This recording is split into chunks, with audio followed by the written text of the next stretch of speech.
Benvenuti scholars, this is the second in a series on how to format your front matter, the abstract, the dedication page, and the acknowledgement page. Following the pointers made by my bride, Dr. Joe Markette, and our colleague, Dr. Sonya Berges, may likely save you weeks in the final editing process.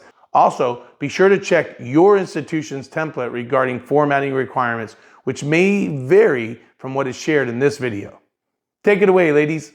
Here we are on the abstract, and anytime that we do any editing, you want to go up here to the Pilcrow. A lot of people call it the paragraph sign, so we're going to turn that on.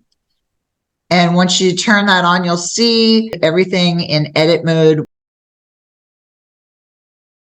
There is not going to be any header. There are no page numbers. And if I scroll down, there's no footer. It's important that all of the content is in block formatting. So right now you see that it's not. Default right now is align left, and then there's center, align right, and then justify. And justify gives you that block formatting that you're referring to. However, there's an indentation. We don't want that. So you just click backspace and there it is. You do need the word keywords. It should be in italics. I'm just going to raise this note to myself. And then you're going to put at least 2 or 3. You can have as many as you want. However, what you do need to keep in mind is that this whole page needs to stay on one page. Then this page ends with a section break. Here you'll see both a page break or a section break, but as long as it says section break, you're good to go. There are some differences between what you include in your abstract when you're working through a qualitative or a quantitative study. Start out the purpose statement.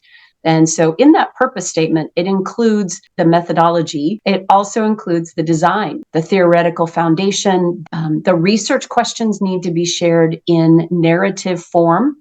And then tell us about the sample, the location, data sources, and the data analysis and the results. End your abstract with a findings statement or a conclusion. The only thing that changes if you completed a quantitative study are the important specific statistical results. And so those statistical results, you can kind of see that this study was quantitative. You can see that they've included the number of participants. You can see that they included the p-value that they used. And as you have wrapped up your study, you've got those statistical findings in chapter 4. And so you want to pull out from chapter 4 your most important statistical significant findings. Even if there's not statistical significance, you still need to include that, the dedication page. This is now the section where page numbering begins. And so I'm going to open up the header. I'm going to put my cursor up in the open blank space, double click on it, and that brings up the header and footer and the extra tools that are included with our header and footer. We want to have 2 hard returns. Next to the top one, insert a page number. Go to the very far left and the header and footer group. We've got an option here for page number. I'm going to pull that down and I'm going to tell it that I want to locate it in the current position, and I'm going to just use simple plain number. And that gives me a location for it. Now, in my document, it came up perfectly the Roman numerals that I wanted. But if yours doesn't, we go back to that page number. And now we're going to say, let's format that page. And so when I click on it, it brings up a new window. In a dissertation, there are 2 different types. And they are the first, the numbers 1, 2, 3. And then the lowercase Roman numerals that we're going to click on, we're going to use these. The reason that I'm telling it that I want to start on page 6 or VI is because there are already 6 pages before this page in the manuscript. And we're going to say, okay, and now I'm going to go ahead and I'm going to close the header and footer. And now you can see that it's sort of grayed out.